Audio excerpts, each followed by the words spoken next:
So we just talked about how the Supreme Court ruled in 303 Creative versus Alanus, which essentially allowed an alleged web designer named Lori Smith to refuse to make a wedding website for gay couples. And I say alleged because there doesn't seem to be much evidence whatsoever that Smith ever designed a website for anyone.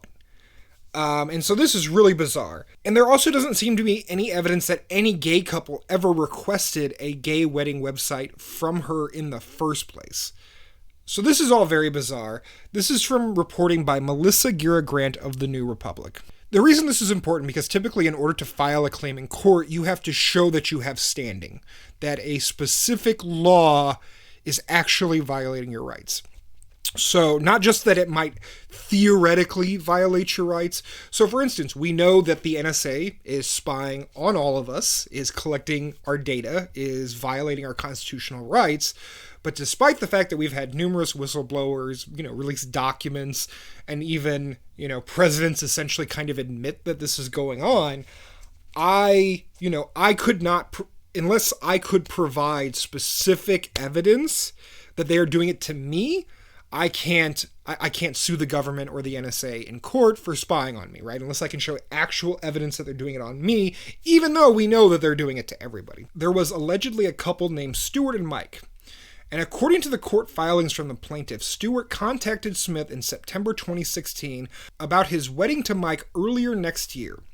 He wrote that they would love some design work done for our invites, place names, etc. We might also stretch to a website.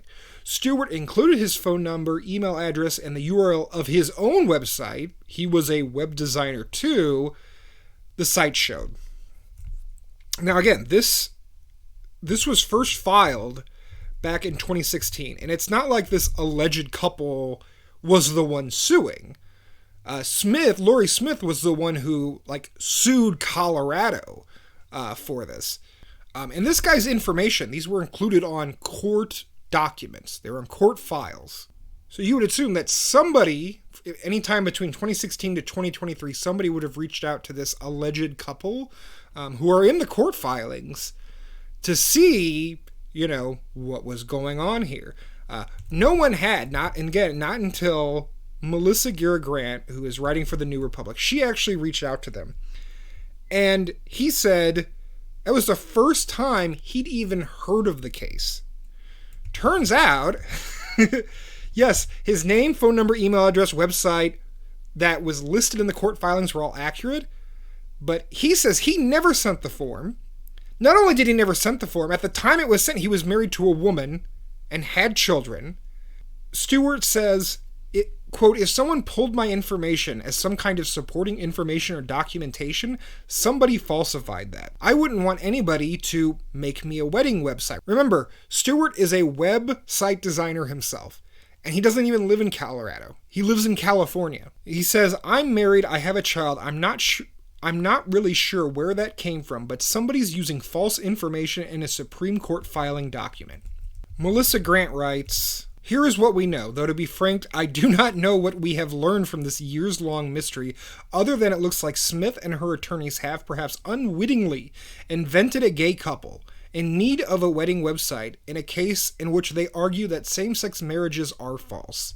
When Smith and her attorneys, the Christian right group Alliance Defending Freedom, or ADF, brought this case for the first time, it was to the United States District Court in Colorado in 2016, and they lost. Smith and the ADF filed the case on September 20th of that year, asking the court to enjoin the state anti-discrimination law so that Smith could begin offering her wedding website design services to straight couples only. Up to this point, Smith had never designed any wedding website. In fact, her website 6 months prior to the lawsuit being filed in 2016 does not include any of the Christian messaging that it did shortly afterward and today.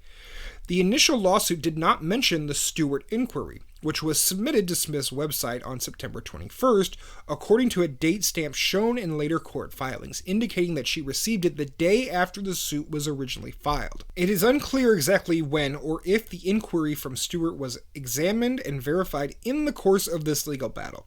His phone number was, after all, right there. In a motion filed by the defense on October 19, 2016, arguing that the case should be dismissed, they state that Smith had received no actual inquiries for services and therefore has suffered no injury, i.e., she had no standing. The following month, in its response, ADF did not mention the September 2016 Stewart inquiry to refute the defense's claim. Rather, the ADF merely stated that it was not necessary for Smith to have received an inquiry in order to challenge the law over her feared consequences of denying services to a same-sex couple. Not until February 2017 did ADF include the text of the Stewart inquiry and argue its relevance to the case.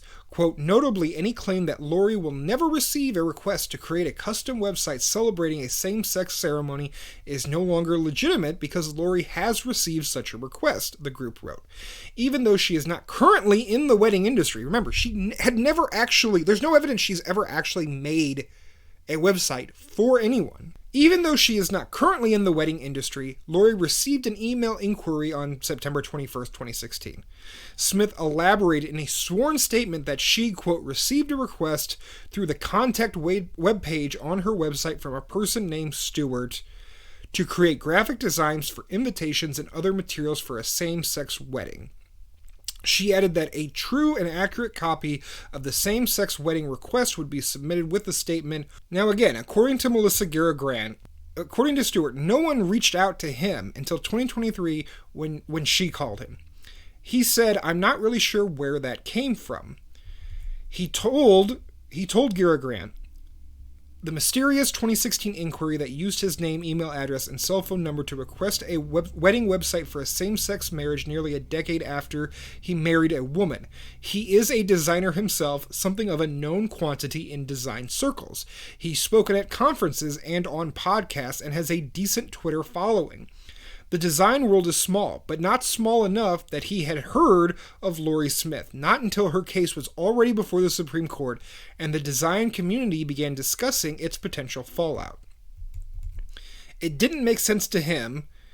Why would a web designer, as the website the inquiry referenced as his own made clear that he was, living in San Francisco, seek to hire someone in another state who has never built a wedding website, let alone a website for same-sex weddings, to build his wedding website?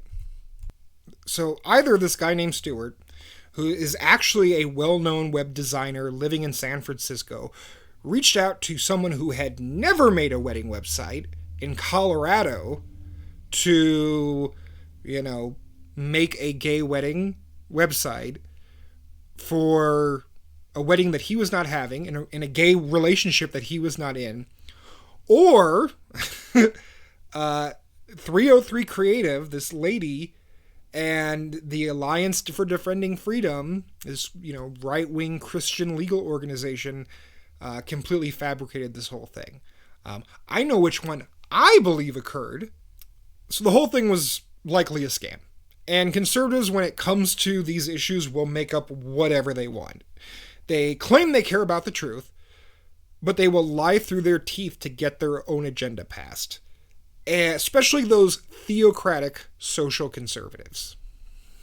Thank you so much for turning into Agitation Rising, your source for local, leftist, independent journalism in Central Illinois and beyond. You can always find our articles on our blog, link in the description. Please like, subscribe, and comment. Agitation Rising is under the Strange Corners of Thought umbrella, so feel free to contribute directly to our Patreon, or donate via PayPal or Cash App. Again, links in the description. Keep agitating, keep rising, and we'll see you on the other side. Thanks.